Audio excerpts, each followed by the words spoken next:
Welcome back to another explainer. Today, we're unpacking a really fascinating mystery of human behavior. Have you ever caught yourself wondering why we stay in relationships that have just clearly lost their spark? Or why we keep pouring all our precious time and energy into a failing project, even when our gut is literally screaming at us to quit?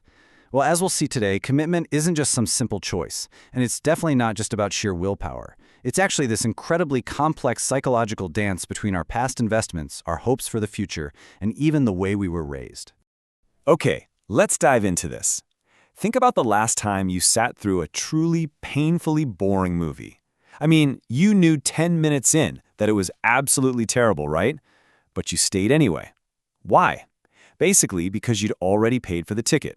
You just didn't want to waste that money. Now, that movie ticket dilemma is a classic, small-scale version of what's called the sunk cost fallacy. It's basically when we use past, irrecoverable investments to justify sticking with something, even when the current drawbacks completely outweigh any potential benefits. And what we're going to explore in this explainer is exactly how this tiny, everyday trap is how our brains trick us into staying in much bigger, deeply unfulfilling situations in our lives. So, let's look at part 1, the 3 pillars of commitment.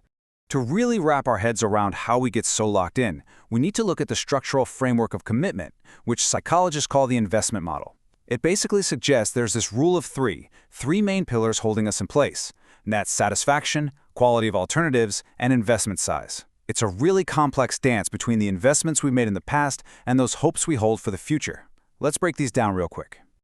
All right, pillar number 1 is satisfaction. This is essentially just asking how happy are you with your current situation compared to what you originally expected. Now, satisfaction is actually the single strongest predictor of whether we feel committed to a person or a project. But here is the crazy catch. It surprisingly doesn't explain why we stick around when things get really tough and our satisfaction basically drops to 0.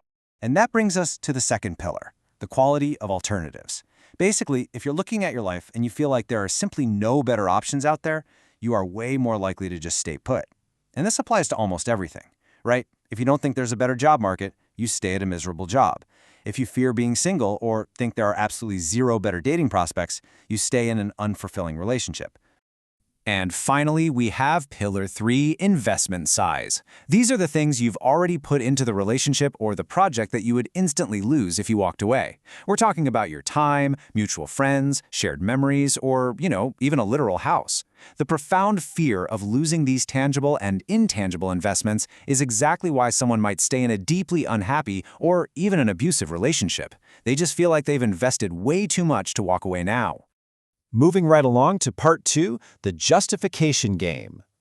So we know what the pillars are, but we kind of have to dig a little deeper into the subconscious mind here. Why do we feel so intensely driven to save these investments, even when they're actively hurting us? And this brilliantly illustrates a fundamental human need. We desperately want to see ourselves as consistent. So we reinterpret our present choices to fit our past behavior. We effectively tell ourselves, well, I've worked this hard, so it must be worth it. We just desperately want to believe our past efforts weren't for nothing. This internal monologue, this intense desire for consistency we all have, leads directly to what experts call an escalation of commitment. You've probably heard the old phrase, throwing good money after bad. Well, we do this to avoid the acute psychological pain of admitting a mistake or feeling like we've wasted our effort. So instead of just cutting our losses, we double down, which obviously traps us even further in the cycle. This leads right into a super powerful psychological trick called effort justification. Studies have actually proven that the harder we work for something, the more we tend to value the outcome. And get this, that's true even if the outcome is objectively dull, unhelpful, or completely negative. Our brains literally cannot handle the cognitive dissonance of working incredibly hard for something worthless, so we magically inflate its value in our minds. Which brings us to part 3, your attachment style matters. Now let's shift gears slightly, because it isn't just about the situation itself. It's also about who we are. The way we were raised acts as this sort of subconscious glue holding our commitments together, and it's largely dictated by our baseline need for closeness. For example, a secure attachment style means you likely find it easy to trust, which naturally leads to high levels of commitment and healthy interdependence. But if you lean toward an avoidance style, you might feel pretty uncomfortable with closeness, so you maintain lower levels of commitment as a built-in defense mechanism. On the flip side, folks with an anxious style might constantly worry about their partner's commitment. And that creates a really painful gap between how much closeness they actually have and how much they desperately crave. All right, part 4, the goal ownership paradox. Now, what's really interesting about this slide is that commitment isn't just about sticking with other people, it's also about how we stick to our own personal plans. Let's pivot for a second from interpersonal relationships to intrapersonal goals. Researchers recently discovered this fascinating quality: motivation dissociation. They found that when an AI authors a personal goal for you, that goal is often objectively better. It's more structured, perfectly logical, flawlessly written. However, because you didn't write it yourself, your commitment to actually achieving that goal absolutely plummets. But a self-authored goal, even if it's a bit messier, possesses incredibly high psychological ownership. It really all comes down to this concept of mindness. It turns out that the actual grinding labor of articulating a goal, the thinking, the deciding, the physical writing, is exactly what creates the vital mindness that drives us to take action. If you offload that work to an AI, yeah, you might get a perfectly polished plan, but you lose the internal fire needed to actually finish it. Basically, the effort literally is the commitment. And finally, part 5, how to break free. So, what can we really take away from all this? Look, commitment is a superpower. It's the very thing that allows us to achieve long-term goals, build families, and create amazing careers. But it absolutely possesses a dark side that can keep us trapped in situations that just no longer serve us. To break free from a hole of your own making, whether it's a bad relationship, a failing business, or even just a terrible movie, the absolute first step is to simply stop digging.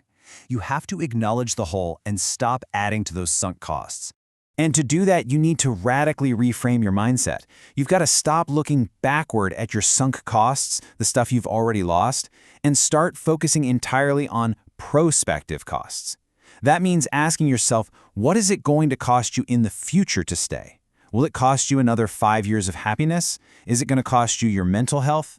When you weigh those future costs against your current situation, breaking free suddenly becomes a logical necessity, not a personal failure. So I want to leave you with a quick question to reflect on. Have you ever felt the sunk cost fallacy in your own life? Where are you currently digging a hole just because you're afraid of losing what you've already put in? Thank you so much for joining me for this explainer. If you found this deep dive into the human mind helpful, be sure to stick around for our next explainer, where we'll be exploring a totally different side of the brain, why familiarity actually creates attraction.